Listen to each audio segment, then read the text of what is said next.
오늘 우리에게 주신 하나님의 말씀은 신약성경 요한복음 10장 19절부터 21절까지의 말씀을 함께 살펴보도록 하겠습니다. 신약성경 요한복음 10장 19절부터 21절까지의 말씀, 우리 다 같이 합독하여 한 음성으로 천천히 우리에게 주신 말씀 한 사람이 읽는 것처럼 함께 읽도록 하겠습니다. 이 말씀으로 말미암아 유대인 중에 다시 분쟁이 일어나니 그 중에 많은 사람이 말하되 그가 귀신 들려 미쳤거늘 어찌하여 그 말을 듣느냐 하며, 어떤 사람은 말하되 이 말은 귀신 들린 자의 말이 아니라 귀신이 맹인의 눈을 뜨게 할 수 있느냐 하더라. 아멘. 요한복음 10장 19절부터 21절까지 우리가 읽은 이 말씀과 앞뒤 전후의 이 요한복음 10장의 말씀을 가지고 왜 예수님은 분쟁을 일으키시는가, 왜 예수님은 분쟁을 일으키시는가 라는 제목으로 하나님의 말씀을 함께 상고하도록 하겠습니다. 여러분은 예수님을 어떻게 생각하시나요? 사람들은 예수님을 평화의 상징이라고 생각합니다. 그래서 예수 믿는 사람들이 가는 곳마다 화평케 되고 잘 어울려서 지내고 다툼이 없고 문제가 없는 것, 예수님은 그런 분이셔. 그리고 예수님을 따르는 사람들, 예수님의 제자들, 신자들도 마찬가지야, 그렇게 생각합니다. 사실 그게 맞고요. 그런데 예수님의 행적을 기록한 복음서를 우리가 좀 더 자세히 들여다보면 예수님이 가시는 곳마다 그런 일이 벌어진 게 아니라 복음이 전해지는 곳마다 한결같이 분쟁이 일어났다는 사실입니다. 왜 그럴까요? 왜 예수님이 가시는 곳마다, 복음이 전해지는 곳마다 서로 하나 되어지고 기쁘고 충만하고 문제없고 잘 지내고 이랬으면 좋겠는데, 평화와 하나됨보다는 서로 싸우는 거예요. 극명하게 갈려서 싸우게 되는 것이죠. 오늘 본문, 짧은 본문만 보더라도 그래요. 오늘 본문 말씀 바로 앞에 어떤 내용이 나오느냐, 예수님께서 참된 목자에 대해서 말씀하셨어요. 내가 참된 목자다. 내가 너희를 위하여, 목자는 그 목숨을 버린다. 너희는 양이다. 목자와 양에 대한 비유를 말씀하여 주셨습니다. 이 말씀을 들으면 굉장히 따뜻해지고, 아, 그렇구나. 예수님이 우리의 목자가 되시는구나. 그분 따라 살아가야겠구나. 예수님 목자 되시는데 주의 지팡이와 막대기로 때로는 우리를 어르시고 달래시고 때로는 치시면서 우리를 가장 선한 길로 인도하시는구나. 맞아, 하나님은 선하셔. 이 고백이 나와야 하는데, 오늘 우리가 읽은 19절 말씀에 보니까 이 말씀으로 인하여, because of these words, 이 말씀들 때문에 유대인들 안에 분쟁이 일어났습니다. 하나님의 말씀이 선포되어지고 복음이 확장되어지면 어울려 잘 지내야 되는데 그렇지 않았다는 것이죠. 성경에 보시면 이런 장면이 낯선 것은 아닙니다. 주님의 말씀이 전해지는 곳마다 계속해서 싸워요. 계속해서 분쟁이 일어납니다. 심지어 그래서 예수님께서는 대놓고 이렇게까지 말씀하셨죠. 마태복음 10장 34절부터 36절 말씀인데요. 우리 예수님이 뭐라고 말씀하셨는가? 우리 함께 읽도록 하겠습니다. 시작. 내가 세상에 화평을 주러 온 줄로 생각하지 말라. 화평이 아니요 검을 주러 왔노라. 내가 온 것은 사람이 그 아버지와 딸이 그 어머니와 며느리가 그 시어머니와 불화하게 하려 함이니 사람의 원수가 자기 집안 식구니라. 굉장히 충격적인 말씀이에요. 성경을 보실 때 우리가 이 부분만을 딱 잘라서 액면 그대로 보면은 이거는 굉장히 비윤리적이고 반윤리적인 말씀이죠. 그래서 성경을 그렇게 보시면 안 되고요. 왜 예수님이 이렇게 말씀하셨는가? 주님께서 오신 목적이 쉼없이 싸우고 전쟁하고 분쟁하는 이 세상 가운데 평화를 주러 오신 게 아니라 도리어 칼을 꽂으러 오셨대요. 여러분, 이거 어떻게 해석하시겠습니까? 정말 가슴 먹먹해지고 답답해지고 진짜 고구마 몇 개 먹은 것 같은, 우리가 성경을 볼 때 이것을 자세하게 꼼꼼히 뜯어보지 않으니까 그냥 건성건성 넘어가니까 이게 와서 부딪히지 않는 것이지, 여러분 어떠십니까? 집안 식구들이 원수래요, 원수. 여러분 동의하십니까? 예수님이 하신 말씀이라는데 여러분, 그 심각성이 있습니다.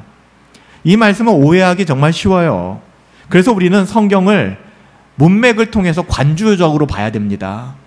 이단들이 그러는 것처럼 성경을 쪼개고 잘라가지고서 이렇게 예수님 말씀하셨잖아 라고 얘기하면은 여러분, 그것은 굉장한 오해를 불러일으킵니다.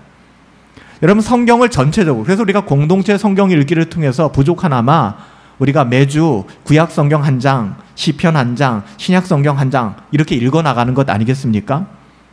그래야 엉뚱한 소리를 하지 않는 거예요. 뭐 성경도 읽지 않고 성경적인 지식도 없고 제대로 예배하지도 않으면서 이런 문제 생길 때마다 공격하는 것이죠. 야, 이게 인격적이냐? 야, 이런 기독교가 어딨냐? 야, 이거 정말 쓸데없다. 무식의 소치거든요. 하나님을 알지 못하니까 그런 말들을 어줍지 않게 하게 되는 거예요. 여러분, 우리는 하나님에 대하여 바르게 알 필요가 있습니다. 하나님은 사랑이세요. 하나님은 선하십니다. 이거는 여러분 정말 대마와도 같아요. 이거는 건들 수 없는 영역입니다. 본질과도 같은 거예요. 여러분, 하나님은 사랑이세요. 하나님은 선하십니다. 그 어떤 하위 구조가 이 상위 구조를 흔들 수가 없어요. 하나님의 사랑, 하나님은 미움이시다. 여러분, 그럴 수가 없습니다. 하나님은 사랑이세요. 그렇기 때문에 오늘 하나님께서 집안 식구들이 너희 원수다. 내가 칼을 꽂으러 왔다. 하나님은 미워하시는 분이시구나. 하나님은 미움을 조장하시고 분쟁을 조장하시는 분이구나. 어리석은 거예요. 그러니까 성경을 볼 때 우리가 놓치지 말아야 될 포인트가 있어요. 그 대마를 놓쳐버리면은 그 판은 완전히 깨져버리는 거예요. 그런데 자꾸만 협소하게 한 집, 두 집 잡아먹으려다가 결국 대마를 놓쳐버리는 거예요. 그래서 이단에 빠지기도 하고 율법주의자가 되기도 하고 율법 폐기론자가 되기도 하고 굉장히 신앙생활을 오래 한 것 같지만 제대로 신앙생활을 하지 않는 그 지경에 빠지게 되는 것이고, 결코 여러분들 오늘 이 본문 말씀, 제가 지금 읽어드린 이 마태복음 말씀이 어줍지 않은 생각으로 하나님이 가족과 싸우라고 하시는구나. 우리 아버지와 싸우는 것은 정당하구나. 우리 어머니와 싸우는 것 정당하구나. 우리 시부모님들과 싸우는 것 너무나 정당한 거구나. 이렇게 생각해서는 안 됩니다. 왜 이런 말씀을 하셨는지 주님께서는 누누이 말씀하셨던 복음에 비추어서 여러분 해석할 수 있어야 돼요. 오늘의 포커스는 그게 아니니까 제가 더 이상 이 부분을 설명하지는 않을게요. 여러분, 우리가 주님의 말씀을 들을 때에 우리가 듣고 싶은 말씀도 있고 들었을 때 굉장히 힘든 말씀도 있습니다. 근데 여러분, 우리가 하나님의 말씀 가운데 어떤 것은 듣기 좋고 어떤 것은 듣는 것만으로도 위로가 되죠. 그래서 그런 말씀들만 골라서 연초에 뽑기, 마치 무슨 무당 뽑기 하듯이 뽑기를 하죠. 여러분, 연초에 뽑기하는, 말씀 뽑기하는 분들이 많이 계세요. 그거 다 교육자들이 만들어서 넣죠. 교육자들이 만들어서 넣을 때 거기에 힘든 구절을 넣을까요? 다 복되는 구절, 다 잘 된다는 구절, 다 머리가 된다는 구절, 이런 구절밖에 없어요. 그거 뽑고서 한 해 이거 내가 하나님이 나에게 주신 말씀이라는 거예요. 여러분, 얼마나 이것이 미신적입니까? 여러분, 하나님께서 우리에게 주신 어떤 그 말씀은 때로는 우리의 마음을 굉장히 좋게 만들지만 때로는 우리의 마음을 굉장히 상하게 만듭니다. 그 말씀, 그 본문 자체가 우리에게 괴리감을 주기도 합니다. 여러분, 이때 우리가 중요한 것은 절대로 하나님의 말씀을 우리가 취사 선택해서는 안 된다는 것입니다. 그래서는 안 돼요. 우리의 멋대로 하나님의 말씀을 재단해서는 안 된다는 것입니다. 오늘의 본문 상황도 그래요. 선하신 목자 되시는 주님께서 양과 목자의 관계에 대해서 설명해 주셨습니다. 굉장히 중요한 대목이에요. 근데 이 말씀이 분쟁을 일으켰다는 거예요. 사실 목사로서 이 부분을 설교할 때 이렇게 접근하면 좀 어려워요. 왜냐하면 복음이 선포되어지는 곳마다 모두가 하나 되어지고, 복음이 선포되어지는 곳마다 미움도 없어지고, 정말 모든 용서와 용납함이 있고, 근데 그게 정말 현실이 그래요? 안 그렇잖아요. 내가 예수 잘 믿기를 원하는데, 은혜의 복음 더 하나님의 말씀에 가깝게 성경적으로 믿어보려고 하는데 그때마다 인간관계가 꼬이고 환경과 상황은 어려워지고, 나 이러려고 예수님 믿었나? 답답해지고 자괴감에 빠지고. 이게 현실이잖아요. 이걸 피하면은 안 돼요. 한두 번 반드시 이런 위기를 만납니다. 이 위기를 만날 때 정면 돌파하셔야 돼요. 내가 부서지나 이 문제가 부서지나 예수 그리스도의 은혜를 붙잡고 정면 돌파해야 됩니다. 그래야 한 단계 성숙한 믿음을 가지고 살아갈 수가 있어요. 가장 안타까운 것은 그럴 때마다 되돌아서서 타협하고 안 들을래 안 볼래 하는 것입니다. 어리석은 것이죠. 여러분, 하나님의 말씀은, 예수님의 가르치심은, 예수님은 때로는 우리에게 분쟁을 가져다 주십니다. 아니, 항상 분쟁을 가져다 주십니다. 이것은 우리가 어떻게 이해해야 될까? 하이델베르크 교리문답을 여러분 배우시면서 하이델베르크 교리문답에 천국의 열쇠가 무엇인가에 관하여 두 가지를 배웠습니다. 하나는 하나님의 말씀이요, 하나는 교회의 징계와 권징이다 하였습니다. 똑같아요. 예수님, 태초에 말씀이 계시니라, 이 말씀이 육신이 되어 하나님이 되셨지 않습니까? 요한복음 1장에 나오는 그 말씀이 육신이 되어 우리 가운데 거하시니 우리가 그 영광을 보니 독생자의 영광이요 은혜와 진리가 충만하도다. 예수 그리스도예요. 그 예수 그리스도 말씀이 육신이 되어 우리 가운데 거하였어요. 예수님은 예수님의 말씀이시고 말씀은 예수님이세요. 그 예수님이 이 땅 가운데 오셨을 때 세상은 굉장한 풍랑을 일으키듯이 분쟁을 맞이하게 되었습니다. 왜 그랬을까요? 예수님의 말씀, 예수님은 은혜의 복음 모든 사람들에게 들려줬지만 누군가에게는 그것이 천국의 열쇠가 되어 하나님의 나라를 깊이 경험하게 됐지만 누군가에게는 골칫거리로 바뀌게 된다는 거예요. 그래서 하나님의 말씀, 예수님이 이 땅 가운데 오셨을 때 누군가는 그 말씀을 듣고 배척하며 누군가는 그 말씀을 듣고 하나님의 나라를 경험하게 된다는 거예요. 하나님의 말씀이 천국의 열쇠라는 것이 바로 그것이죠. 그래서 복음이 전해지는 곳에 분쟁이 생기는 것입니다. 오늘 본문에서도 예수님의 말씀을 들었던 사람 중에 어떤 사람들은 예수님을 향해 뭐라고까지 얘기했어요? 극단적인 말을 했습니다. 저 자식 저거 귀신 들렸다. 이 예수님께 한 말이에요. 저거 귀신 들렸네. 예수님이 말씀하고 계신데 저거 귀신 들렸네 라고 얘기합니다. 그리고 어떤 사람들은 그럴 수 없어. 어떻게 귀신 들린 자가 눈먼 자의 눈을 뜨게 할 수 있고 어떻게 이렇게 하나님의 자녀됨 그리고 뿐만 아니라 메시아됨을 드러낼 수 있겠어? 그렇지 않아. 천국의 열쇠가 여기서 드러나는 것이죠. 똑같은 이야기를 듣고 누군가는 저 자식 저거 귀신 들렸네. 저 미친놈이야. 누군가는 그러지 마. 그렇지 않아. 저분은 우리 주 메시아가 되셔. 그러니까 이 판이 어떻게 되겠습니까? 혼란스러워지는 거예요. 분쟁이 일어나기 시작하는 것입니다. 여러분, 우리는 이 땅에서 영원토록 살지 않아요. 우리는 이 땅에서 영원토록 살지 않아요. 그리고 이 땅에서 사는 시간도 여러분들이 생각하는 것보다 그렇게 길지 않아요. 그래서 많은 시인들이 일장춘몽과 같다라고 얘기해요. 그냥 봄날에 단잠과 같은 거예요. 아직 젊은 분들은 뭐 그렇지라고 넘길지 모르겠지만 좀 연배가 되시는 분들은 느끼실 거예요. 아직도 청소년 같고 청년 같은데 거울에 비친 내 모습이 마땅치가 않은 것이죠. 몸 여러 군데가 아파오고 내 마음은 여전히 청춘인데 참 일장춘몽과 같구나 라는 것이 느껴지는 것이죠. 이런 일장춘몽과 같은 인생은 성경이 어떻게 기록하고 있느냐, 우리가 살아가는 이 세상이죠. 잠깐 동안이지만 공중에 권세 잡은 자가 주장하고 있다라고 얘기합니다. 그러니까 여러분 그 영적인 분별력을 가지셔야 된다. 지금 이 세상의 주인은 누구라고요? 마귀 사탄이라는 겁니다. 공중에 권세 잡은 자. 근데 마귀 사탄이 궁극적인 주인은 아니에요. 마치 하나님께서 욥에게 그의 생명은 건들지 말고 네가 그를 쳐보렴이라고 얘기했던 것처럼 똑같은 스탠스를 가지고 마귀 사탄이 이 세상을 농락하고 있는 것입니다. 우리는 이 세상을 사는 욥과 같아요. 궁극적인 승리, 그 주권은 누구에게 있어요? 하나님께 있어요. 마귀 사탄은 하나님의 대적자가 아니에요. 하나님의 피조물에 불과할 뿐입니다. 그 또한 하나님의 영광을 드러내는 수단이 될 수밖에 없다는 것이죠.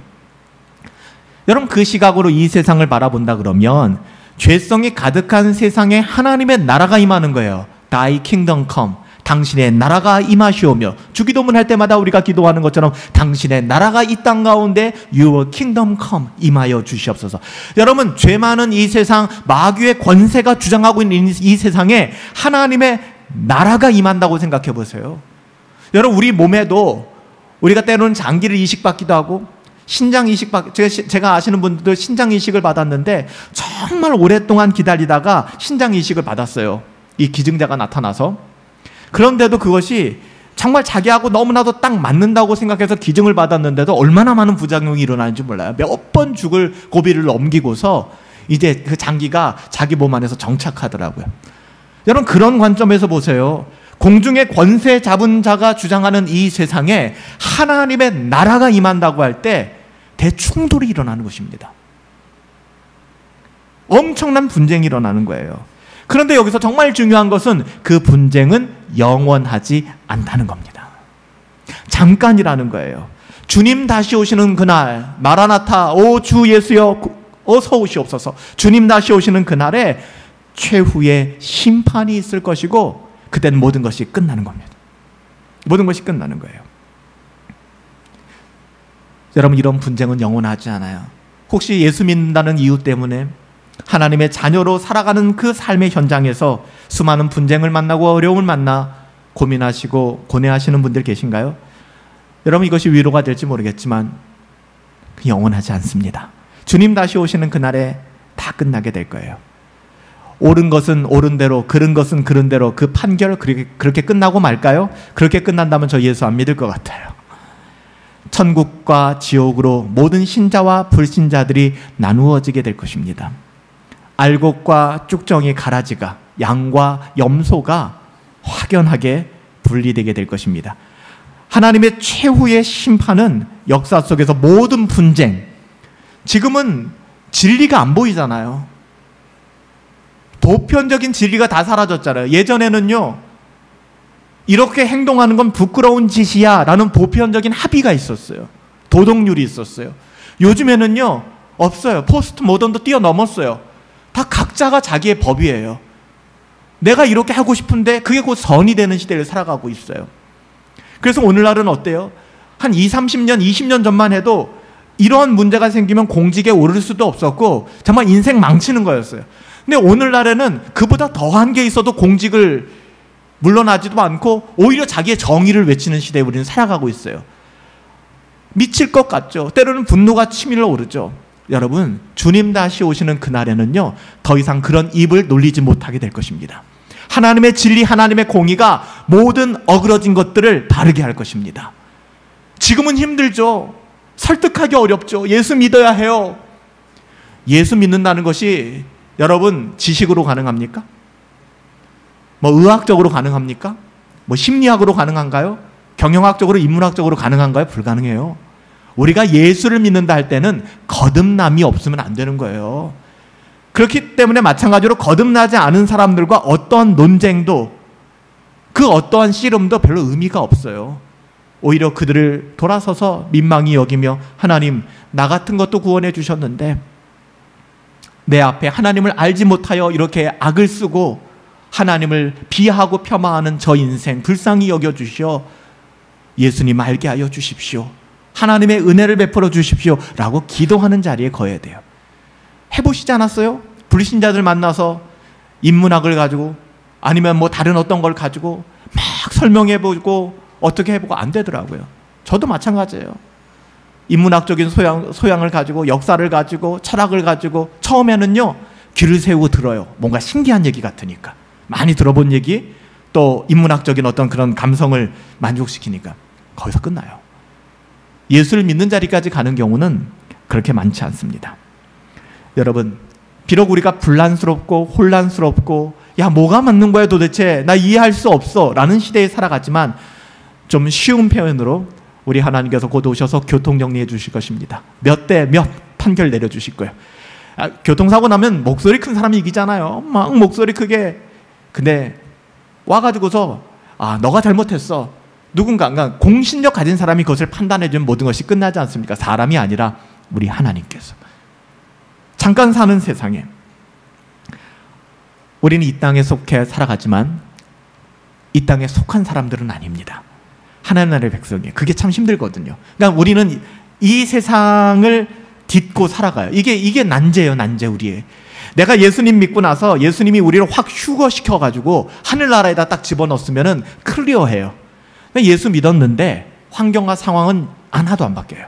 그러니까 이 세상에 우리는 살아갑니다. 그렇지만 중요한 것, 우리는 이 세상에 속한 사람들이 아니에요. 그렇기 때문에 이 세상을 살아간다는 게 쉽지 않아요. 하나님의 자녀답게 살아간다는 게 쉽지 않아요. 성경이 가르치는 것은 하나님의 영원한 나라, 하나님이 다스리시는 나라가 하나님의 자녀들을 통하여 이 세상에서 부분적으로 확장되어 간다는 거예요. 완전한 하나님의 나라가 임하는 것은 우리 주 예수 그리스도께서 이 땅 가운데 오시는 그날입니다. 마지막 그날, 영광의 날이죠. 그때는 더 이상 분쟁도 없을 것입니다. 어느 누구에게도 분쟁의 여지가 없을 거예요.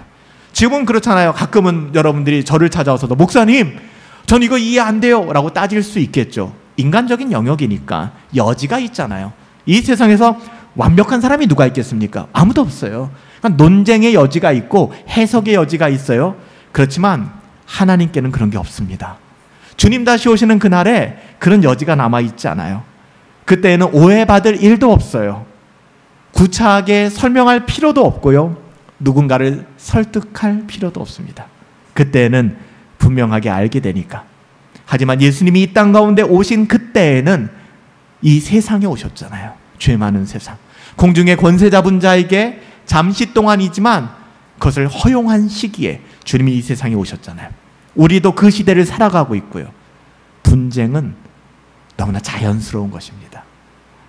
그러게 우리는 이 세상을 살아가면서 주의해야 되는 게 있어요. 가짜 평화를 만들며 살아가는 것입니다. 이거 오해해요, 이거를. 가짜 평화를 이게 하나님의 자녀다운 삶이라고 생각하거나 이게 신자들이 갖추어야 될 덕목이라고 생각하는 거예요. 가짜 평화를. 그 얄팍한 가짜 평화를 만들면서 우리는 이 세상을 살아가는데 너무나 익숙해져 있다는 것입니다. 하나님을 바라봐야 하는데 세상의 그 어떠함을 얻기 위하여 때로는 사람들에게 인정받고 싶은 거예요. 여러분, 사람들은 어떤 사람들을 좋아하죠? 여러분 나름대로 기준이 있잖아요. 보편적인 룰도 있고요. 퍽이에요. 그거에 따라 마음씨 좋은 사람, 인정 많은 사람, 늘 받아주는 사람이 되고 싶은 거예요. 그런 평화를 지향하기 시작합니다. 인간관계 잘 맺고 싶어요. 그렇죠? 사람들 만날 때 세상 사람들도 정치나 종교 얘기는 하지 말라고 하잖아요. 우리가 종교 얘기를 하는 겁니까? 생명이잖아요. 생명. 내 안에 있는 예수 그리스도. 내가 원하는 그 무언가를 얻기 위해 우리는 자꾸만 가짜 평화를 만드는데 익숙해져 있습니다. 그러니까 자꾸만 타협하게 되는 것이죠. 그럼 안 된다는 거예요. 우리는 죄성이 지배하는 타락한 세상에서 하나님의 자녀로서 불편한 삶을 살아갈 수밖에 없어요. 불편합니다. 그게 맞는 거예요. 불편하지 않는 게 이상한 것입니다. 그 이유가 뭘까요? 간단해요. 세상은 하나님을 미워하기 때문에. 세상은 하나님을 미워하기 때문에. 여러분, 인간의 분쟁, 다툼, 미움 어디서 왔을까요? 하나님이 그것을 우리에게 강요하셨습니까? 아니에요. 그 시작점은 우리에게 있어요. 아담과 하와. 인간에게 있어요. 인간이 하나님의 그 풍성한 은혜를 저버리고 자기가 잘 살 수 있다라는, 내가 내 뜻대로 살아보겠다라는 독립선언을 하면서부터 에덴 동산에서 하나님 들이받고 나왔잖아요. 내가 여기 없으면 갈 데 없는 것 같아? 사표 쓰고 나온 거 아니에요. 하나님께서 에덴에 그 풍성한 거 다 주시고, 누누이 말씀드리지만 이 땅에 모든 동물을 만드시고 식물을 만드시고 아담과 하와에게 이름 짓게 하시고 그 모든 것을 다 누리라고 하셨는데, 이 바보 같은 인간들이 교만하여져 하나님같이 되려고 내가 여기 아니면 갈 데 없는 것 같아? 사표 쓰고 나오는 것이죠. 그냥 사표 쓰고 다른 회사 가면 되겠죠. 이건 이런 문제가 아니잖아요.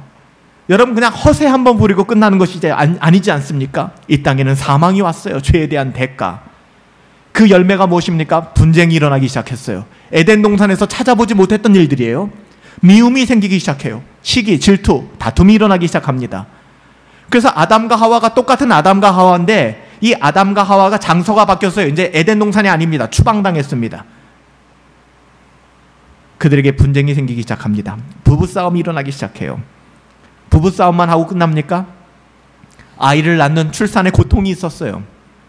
아담은 땀을 흘리며 노동을 해야만 했습니다. 그러고 나서 서로 사랑을 나누었더니 아이가 태어났어요.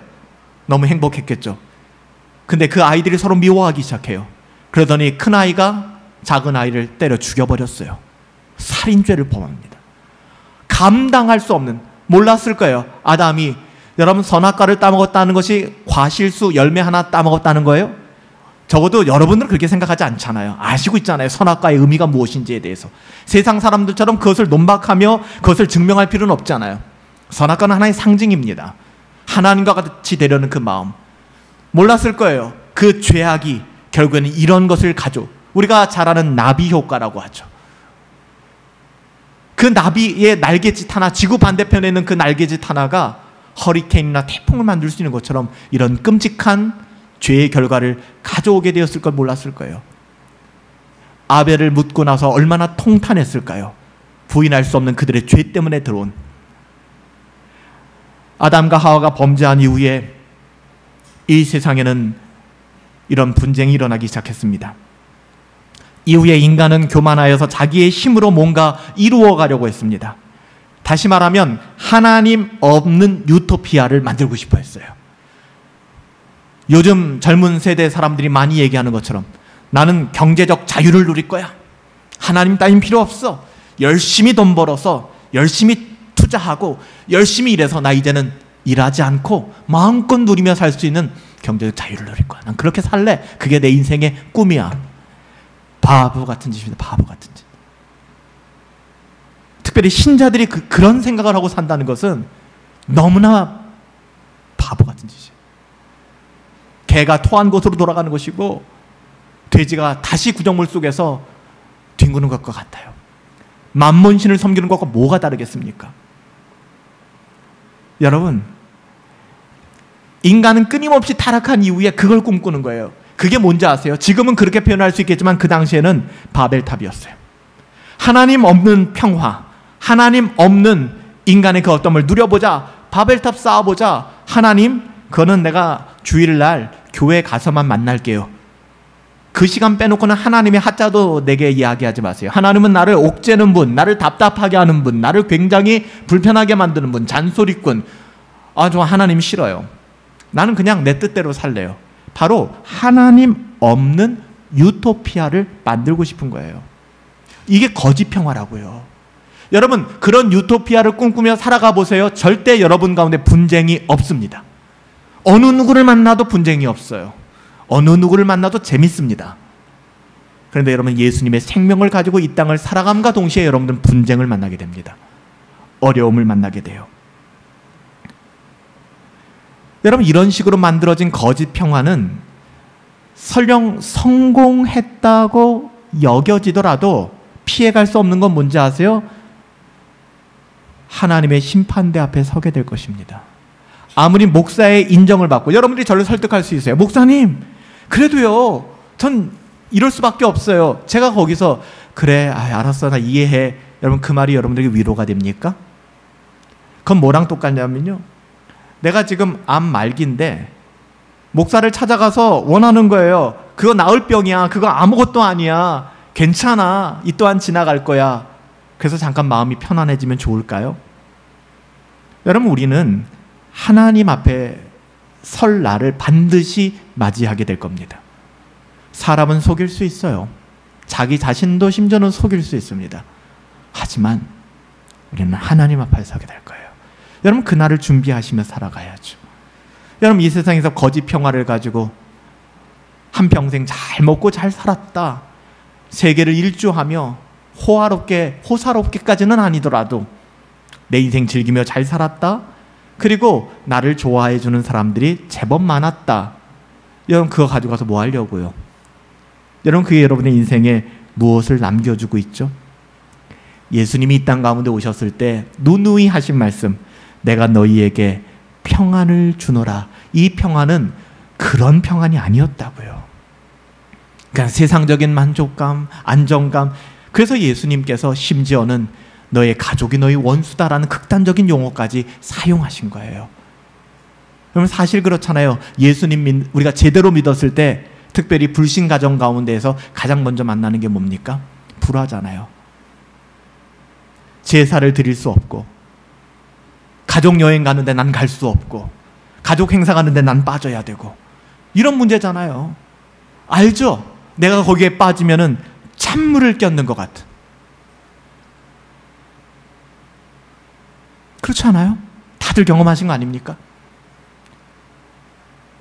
하나님의 자녀답게 살아가기로 마음 먹고 우리가 가정에서 정말 잘하지만 모든 것 다 예스 하지만 신앙에 관한 영역에서는 그럴 수 없어요. 노. 이런 모습이 된다 그러면. 근데 우리들의 모습은 어때요?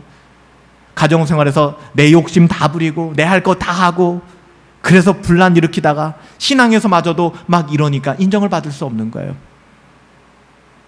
하나님의 자녀들이라면 때로는 부모님 말씀에 절대 순종, 내 형제자매 모든 것 다 양보하고, 여러분 그렇게 살아갔는데 우리가 신앙의 그 어떠함을 가지고 나는 이것을 포기할 수 없어요 라고 할 때 가족이 야 너는 이기적이야 라는 이야기를 할까요?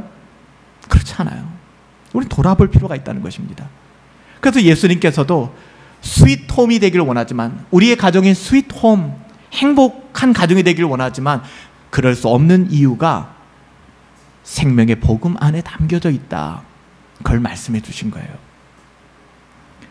여러분, 이러한 분쟁이 아닌 참된 평화라고 할 때 하나님이 주신 평화는 무엇을 통해서 가능한가? 사도 바울은요, 이 참된 평안을 설명하기 위해서 특별히 이제 구원에 관계된 것을 이 참된 평안과 연결해서 설명을 했는데요. 보세요. 왜 그랬는가 하면 여기서 말하는 평안은 거짓 평안이 아닙니다. 참된 평안. 이 참된 평안을 가지면 분란이 일어날 수밖에 없다고 말씀드렸어요. 여러분 생각해 보세요. 범죄한 인간은 근본적으로 누구와 원수가 되었죠? 하나님과 원수가 되었어요. 범죄한 인간은 근본적으로 하나님과 원수가 되었습니다. 그래서 하나님께서 인류에게 주실 것은 오직 하나밖에 없었어요. 심판. 우리가 이 세상에서 만나는 모든 거짓 평화의 특징이 뭔지 아세요? 그러니까 내가 가지고 있는 평화가 참된 평화인지 가짜 평화인지를 분별할 수 있는 거예요. 이 세상에서 만나는 모든 거짓 평화는 하나님과의 평화를 고려하지 않는다는 것입니다. 주일 성수도 마찬가지고요. 십계명도 마찬가지고요. 또 율법도 마찬가지고요. 또 우리가 하나님의 자녀다운 삶도 마찬가지입니다. 여러분, 이것은 하나님과 화목하게 되는 삶이에요. 그런데 만약에 우리가 하나님과 화목하게 되는 삶을 포기하고 다른 그 어떤 목적을 가지고 사람들과 또 어떤 관계에서 화목을 누리며 살아간다면 가짜 평화라는 것입니다. 위선이라는 것이죠. 여러분, 요한복음 10장에 가보면 예수님이 우리가 읽은 말씀 전에 목자와 양의 비유에서 주님이 가르치신 말씀도 마찬가지예요. 여러분 생각해 볼까요? 우리가 이번 한 주간 시편 23편을 가지고 새벽 경건회를 준비하고 있는데요. 시편 23편도 아마 마찬가지예요. 오늘 이 말씀과 연결되니까 잘 들어보세요. 여호와는 나의 목자시니 내게 부족함이 없으리로다. 여호와가 나의 목자이시기 때문에 나에게 부족함이 없다는 거예요. 난 내가 정말 부족한 것이 많아서 고백하는 게 아니라 그냥 하나의 이유, 여호와가 나의 목자이시기 때문에 내가 주님 안에 있다는 것이, 그것이 부족함이 없는 이유라고 얘기하는 것이죠. 그리고 뭐라고 얘기합니까? 주의 지팡이와 막대기가 나를 안위하시나이다. 지팡이 아시죠? 지팡이는 양들을 끌어모으는 겁니다. 가지마 일로 모여야지. 막대기는 뭐죠? 때로는 양을 치기도 하고 늑대를 치기도 하고 공격의 수단입니다. 목자가 사용하는 이 두 가지를 가지고 목자는 양을 돌봅니다. 근데 그 양 가운데 양의 가면을 쓴 염소가 있다는 것이죠. 그 염소들의 반응은 어떨까요? 숨 막혀. 저 목자 맨날 지팡이로 나 끌고 다녀. 나 미칠 것 같아. 나 아파 죽겠는데 왜 때리는 거야? 나 힘들어. 여러분, 우리가 보편적인 합의가 있어야 돼요. 여호와는 나의 목자시니. 목자는 양을 위하는구나. 그래서 요한복음 10장에서도 예수님이 참된 목자는 양을 위하여 그 생명을 버리나니. 우리가 이 부분에 대한 동의가 있다면 목자가 우리를 어디로 끌고 가든, 때로는 우리가 이해할 수 없고 때로는 받아들이고 싶지 않은 환경 속에 우리를 몰고 갈 때도 있어요. 그래도 우리가 흔들리지 않아, 놓치지 말아야 되는 테마, 하나님은 선하시다. 그리고 지금은 우리는 잘 이해할 수 없지만 그날에는 알게 될 거야. 내 마음속에 수많은 분란들을 다 잠재우고 내 영혼의 수많은 소란스러움을 다 잠재우고 내 눈의 시선을 주님께 고정하고 따라갈 수 있는 거예요. 여러분, 목자 되신 예수님이 그런 행동을 했을 때 이 목자, 우리 안에 정말 거듭난 양들만 있다면, 문제가 생기지 않았을 거예요. 근데 그 안에 그렇지 않은 존재가 있는 거예요. 그래서 분란이 일어나는 겁니다. 그래서 분쟁이 일어나는 거예요. 여호와가 나의 목자가 되신다는 사실에 누군가는 자유함을 누리고 안정감을 누리죠. 여호와가 나의 목자가 되신다는 이유로 나는 기분 나쁜 사람이 있어요. 난 내가 한 번도 여호와를 목자로 인정한 적도 없고 이 부분에 대해서 목자가 인도하는 대로 따라가고 싶은 생각은 1도 없고, 그러니까 그 안에서 자기의 아우라를 풍기기 시작하는 것이죠.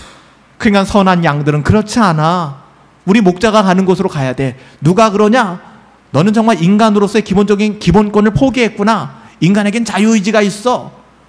가짜는 지식을 가지고 막 싸우기 시작하는 거예요. 그러니까 분란이 일어나는 거죠. 그래서 예수님이 가는 곳마다 분란이 일어난 것이고요. 복음이 들어가는 곳마다 분란이 일어날 수밖에 없는 거예요. 그런데 여기서 잠깐 분란이 일어난다고 할 때 아까도 말씀드렸지만 그 분란이 순전한 복음으로 말미암은 분란인가, 아니면 내 인격의 잘못됨이나 아니면 내 행동의 부족함으로 발현된 것인가를 여러분 돌아볼 수 있어야 돼요. 근데 많은 분들이 자기가 잘못해놓고 고난받는데, 아니 집에서 그렇게 하면 안 되죠. 부모님을 공경하고 고운 말을 쓰고 순종. 근데 집에서 맨날 부모님 들이받고 맨날 자기 말하고 대들고 그러면서 교회 갈 때도 싸우니까 이 덕이 되겠습니까? 여러분, 예수님이 하신 말씀, 그래서 우리가 오해하면 안 되는 거예요. 이 말씀에 힘입어서 어떤 사람들은 내 남편은 마귀야, 내 아내는 마귀야, 아 우리 자식 새끼들은 내가 낳았지만 다 마귀 새끼들 같아, 이렇게 얘기하는 분들도 봤어요. 이게 무슨 소리입니까? 그렇게 가르치는 교회도 봤어요. 여러분, 우리는 가정을 그렇게 다루어서는 안 되는 거잖아요. 예수님이 왜 그렇게 말씀하셨는가도 우리는 바르게 이해해야 되는 것이고요. 예수님을 대적하고 떠나갔던 사람들이 학문이 없어서 그랬습니까? 안 그래요. 예수님 떠나갔던 대다수의 사람들, 굉장히 똑똑했던 사람들도 많습니다. 거듭나지 아니하면 하나님께서 주신 참된 평화를 누릴 수 없다는 거예요. 여러분, 중요한 것은 거듭나는 겁니다. 그래서 여러분, 신앙에 대한 논쟁을 너무 많이 하지 마세요. 저도 그랬던 것 같아요. 더 젊어서도 그렇고 지금도 그런 것 같아요. 사람들을 만나서 가장 시간 낭비했다라고 생각하는 경우가 뭐냐면 논쟁하는 겁니다. 논쟁. 이길 자신이 있어요. 저도 막 그런 거에 수사학에 관심을 가져서 쇼펜하우어가 쓴 이기는 법이라는 책이 있어요. 좀 말 자체가 좀 유치하긴 하지만 쇼펜하우어가 굉장한 수사학을 가진 사람이거든요. 그래서 논쟁에서 이길 수 있는 기술들이 있어요. 다 기술이에요. 어떻게 토론을 해야 하는지, 어떻게 이 사람들의 이야기를 바꿔나가야 되는지.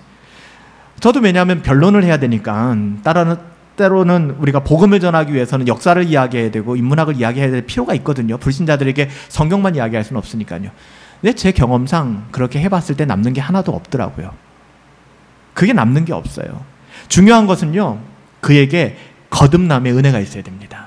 거듭남의 은혜. 여러분, 거듭남의 은혜로 기독교 신앙을 대하는 것이지 이걸 뭐 심리학적, 그래서 그 오카누 목사님 아들 옥성호 집사가 그런 책을 썼잖아요. 꽤 수년 전에 썼던 책이지만 심리학에 물들은 기독교, 그리고 뭐 정치학에 물든 기독교, 경영학에 물든 기독교 시리즈로 냈잖아요. 그게 뭐예요? 강단에서 복음을 전해야 되는데 MBTI가 뭐 어떻고 뭐 융이 어떻고, 이런 프로이드가 어떻고, 스캐너가 어떻고, 심리학적으로 뭐가 어떻고, 인간의 심리 발달은 어떻고, 이러고 앉았는 거예요. 여러분, 그것이 기독교의 복음을 설명할 수 있습니까? 불가능합니다. 그러니까 제가 말씀드렸잖아요. 상담이라는 것이, 저도 이제 상담을 공부했지만 상담이라는 것이 기술이 있거든요. 클라이언트가 오면 일단 먼저 경청하죠. 들어주죠. 반응해주고. 계속해서 들으면서 답을 찾아가는 것이죠. 그들이 굉장히 저급하게 여기는 게 뭡니까? 답을 주는 거거든요, 바로. 제가 어떤 한 목사님이 하신 예화를 여러 번 설명드리죠. 어떤 친구가 발을 떠는 거예요. 무지하게 발을 떠는 거예요. 계속 발을 떠는 겁니다. 이게 고쳐지지가 않는 거예요. 그러니까 상담하러 왔죠. 상담사가 이야기합니다. 언제부터 발을 떨기 시작했나요? 잘 모르겠습니다. 혹시 가정 환경은 어땠는가요? 혹시 아버지로부터 학대를 받거나 어머니로부터 뭐 이런 적은 없나요? 불안했을 때 나타나는 그런 현상들은 없나요? 발 떠는 거 말고 다른 현상들은 없습니까? 열심히 얘기하는 거예요. 안 고쳐져요. 그때 우리가 하는 거는 야, 너 발 떨지 마. 너 발 떠는 거 발 떨지 마. 이 얘기가 필요한 거예요. 우리가 유교 사상에서 너무 자랐고 고압적인 자세로 우리가 어른들에게 대함을 당하는 그런 시대에 살았기 때문에 이 부분들이 많이 희석이 되어져 버린 거예요. 그래서 꼰대라고 얘기를 하죠. 일가견은 있습니다. 들을 필요도 있죠. 하지만 여러분, 기독교의 복음은 꼰대 짓을 할 수밖에 없어요. 맞는 걸 맞는다라고 할 수밖에 없고 아닌 걸 아니다라고 얘기할 수밖에 없는 것입니다. 그런데 우리는 자꾸만 심리학에 물든 기독교를 얘기하니까 그 사람을 이해하려고 해요. 이해해야죠. 하지만 그 사람을 이해하는 그 에너지 때문에 하나님을 이해하는 데는 너무 둔감해지는 거예요. 예수님은 어떤 마음을 가질까에 대한 생각이 없는 거예요. 그 사람에 대한 아픔을 헤아리다 보니까. 예수님은 아무 조건 없이 우리의 그 어떠함에 상관없이 십자가에서 우리의 모든 죄를 대신하셨는데 우리는 고잘난 우리의 상처받은 감정, 누군가의 상처받은 감정에 연연해서 그 사람의 마음을 풀어주려고 애쓰고 있는 거예요. 예수님은요. 하나님은요. 여러분, 그렇게 누군가의 마음을 풀어주려고 살아다 보다 보면 분쟁이 없어요. 그리고 그런 사람들에게 사람들이 모여들기 시작합니다. 거기에 복음이 없어요. 그렇다고 해서 맨날 쌈딱이 돼가지고서 맨날 만나면 싸우고 맨날 지적하고 그런 얘기 아니잖아요. 그렇게 가시면 안 돼요. 그래도 배우고 확신함이 있어야죠. 그래서 여러분의 삶의 주변에 여러분을 대적하는 사람이 없고 때로는 여러분 주변에 분란이 없고 분쟁이 없다면 여러분 돌아보셔야 돼요. 내가 인생을 제대로 살고 있는지 어떤지. 요한복음 10장에 보면 계속 나오는 말들이 그 말들이잖아요. 그들이 애워싸고 예수님께 따지고 예수님을 신란하고 인격 모욕하고. 그리스도의 은혜의 복음 안에서 하나님과 참된 평화를 누리시기 바랍니다. 여러분, 하나님과 화평하기 위해선 두 가지가 필요해요. 한 가지예요. 두 가지가 아니라. 하나는 뭘까요? 자기를 부인하는 거예요. 그리고 자기 십자가를 지는 거예요. 그래서 예수님이 마치 이걸 조건처럼 말씀하셨죠. 아무라도 좋다. 나를 따라오려거든 자기를 부인하고 자기 십자가를 지고 따를 것이니라. 근데 이런 삶을 좋아해요? 우리 어저께 청년들하고 같이 대학로에서 연극을 봤는데 뭐 여러분들도 아실 그 프로이드의 라스트 세션이라는 그 연극이었어요. 그 하버드대 교수가 프로이드로 상징되어지는 무신론과 그리고 C.S. 루이스로 상징되어지는 급작스러운 회심을 경험한 유신론자, 둘 다 옥스퍼드 출신이고 한 사람은 나중에 회심한 사람이잖아요. 그 인물을 가상적으로 만나게 해가지고서 풀어나가는 그런 좀 무게감 있는 그런 연극이었어요. 그 연극에서도 프로이드가 뭐 가볍게 하는 이야기지만 주장하는 것들이 그런 거거든요. 자기를 부인해라, 희생해라, 내가 식도암에 걸렸는데 이 암을 주신 하나님을 찬양하라, 그따위 신을 내가 어떻게 믿느냐라고 얘기하는 것이죠. 이게 세상적인 가치 아니겠습니까? 그래서 사도 바울은 고린도전서 1장 18절에서 뭐라고 얘기합니까? 우리 고린도전서 1장 18절 한번 읽어볼까요? 함께 읽습니다. 시작. 십자가의 도가 멸망하는 자들에게는 미련한 것이요 구원을 받는 우리에게는 하나님의 능력이라. 이게 가능해지는 거예요. 이게 여러분 거듭나지 않은 프로이드 같은 사람에겐 불가능한 이야기죠. 세계적인 석학, 세계적인 심리학자 있어요. 사실 저는 그 연극을 보면서도 마지막 대목에 프로이드도 죽음을 두려워하거든요. 프로이드가 유대인이거든요.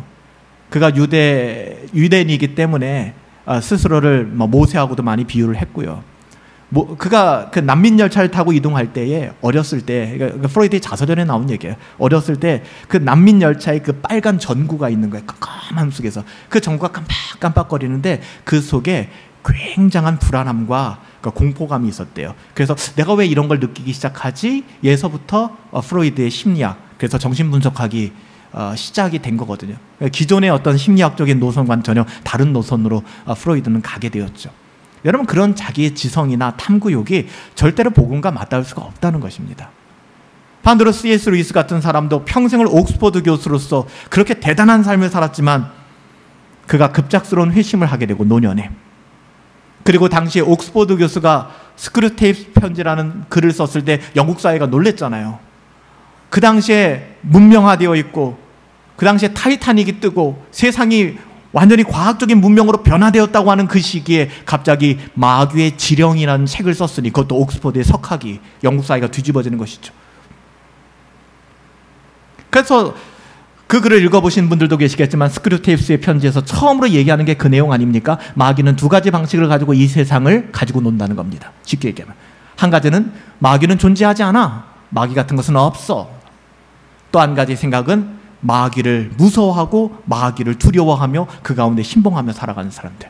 이 두 가지 생각을 즐거워하면서 좋아하는. 그러니까 C.S. 루이스는 우리와 똑같은 신학을 하시는 분은 아니에요. 하지만 기독교적인 변증가로서 굉장히 탁월하게 무신론적인 생각들을 파쇄하면서 살아갔던 사람이죠. 그냥 거듭남이 없이는 우리가 하나님을 알아갈 수 없는 것입니다. 거듭난 하나님의 자녀들은 이렇게 만나는 모든 사람들. 그래서 어저께 연극을 보신 분들도 많이 느꼈을 거예요. 그 연극의 뭐 중심 테마가 그거였잖아요. 프로이드와 C.S. 루이스의 끝없는 분쟁이거든요. 조금 더 한 발자국 C.S. 루이스가 나아가서 믿음을 얘기하면 프로이드가 경노하는 것이죠. 그런 장면들의 그림들이 나오는 거예요. 우리가 사람들을 만날 때도 마찬가지거든요. 제가 중학교 때부터 굉장히 친하게 지내던 친구를 몇 번 만나고 계속 만났죠. 그러다가 제가 대학교 2학년 때 예수님을 믿고 나서 회심한 이후에 거리가 좀 생기고 못 만나다가 그래도 헤어지고 몇 번 또 만나고 몇 번 만나다가 지금도 기억나요. 하나님께서 제게 급작스러운 마음을 주셨어요. 그 아이에게, 그 친구에게 복음을 전해야 된다는. 그 친구 만났어요. 술집에 가면 술집 따라갔어요. 같이 세상 이야기도 즐기면서. 신학생이었지만 그 친구의 마음을 불편하게 하려고 하지 않았어요.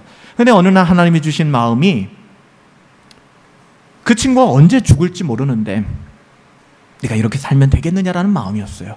그래서 제가 다니던 학교 충정로에 있는 2층 카페, 우리가 잘 가던 카페에서 그 친구를 마지막으로 만났어요. 그 친구 마지막으로 만나서 정말 용기 있게 처음부터 끝까지 복음만 얘기했어요. 그 친구와 저는 인도 철학에 심취됐었고 세상의 어떤 뭐 동양 철학, 서양 철학, 나이에 맞지 않게 그런 걸 굉장히 좋아하고 논쟁하기를 좋아했던 친구였어요. 그런 친구가 예수쟁이가 됐으니 얼마나 큰 충격을 받았겠습니까? 있는 그대로 예수를 전했어요. 제가 가지고 있는 인문학을 포함해서. 그렇지만 중심적인 성경을 가지고, 그리고 성경을 선물했어요. 그게 그 친구와 만난 마지막이었어요. 그 이후로 그 친구는 제 연락을 받지 않아요. 연락이 끊어진 것이죠. 분쟁이 일어나는 거예요. 분쟁. 여러분, 우리의 삶은 어떨까요? 오늘 말씀을 통해서 여러분 어떠십니까? 왜 예수님은 분쟁을 일으키실까? 분쟁을 일으키는 삶이 과연 잘못된 것일까? 우리가 이 분쟁을 어떻게 이해해야 하지? 그리고 평화, 화목이라는 개념이 뭘까? 가장 먼저 누구와 화목해야 될까? 나는 하나님과 화목한가? 여러분 돌아보시기 바랍니다. 배우고 확신한 가운데 다시 한번 우리의 신앙을 흔들어 보시고 정리하시고 하나님의 은혜 안에 더 깊게 들어가실 수 있게 되기를 예수님의 이름으로 축복합니다. 살아계신 아버지 하나님, 비록 분쟁이 있지만, 비록 싸움이 있지만 그 분쟁과 싸움이 어디서부터 온 것인가를 다시 한번 돌아보길 원합니다. 우리가 하는 오해는 예수님이 가는 곳마다 평화가 임하고 예수님이 가는 곳마다 싸우던 사람들이 싸움을 멈추고 우린 이렇게 그림을 그리고 있는데, 웬걸요 주님, 성경을 보니까 예수님이 가는 곳마다 돌을 맞으셨고 가는 곳마다 사람들이 정신병자라고 했고 귀신에 들렸다고 했고 가는 곳마다 사람들이 사분오열 나누어져서 싸우는 것을 보게 됩니다. 우리가 이것을 어떻게 이해해야 될까요? 다시 한번 주님께서 말씀하신 그 의미를 돌아보며 이 세상을 어떻게 살아가야 하는지, 우리는 혹여나 두려운 마음에 이 세상에 가짜 평화를 만들면서 살아가는 것은 아닌지 경계하게 하시고 돌아보게 하시고 하나님과 먼저 화목하게 하시고 더불어 하나님의 그 사랑 가운데 잠시 있다 갈 이 세상 하나님의 자녀답게 살아갈 수 있도록 은혜 내려 주시옵소서. 하나님께서 우리의 영혼을 붙들어 주시고 채워주실 것을 믿사오며 존귀하신 예수님의 이름으로 기도하옵나이다. 아멘.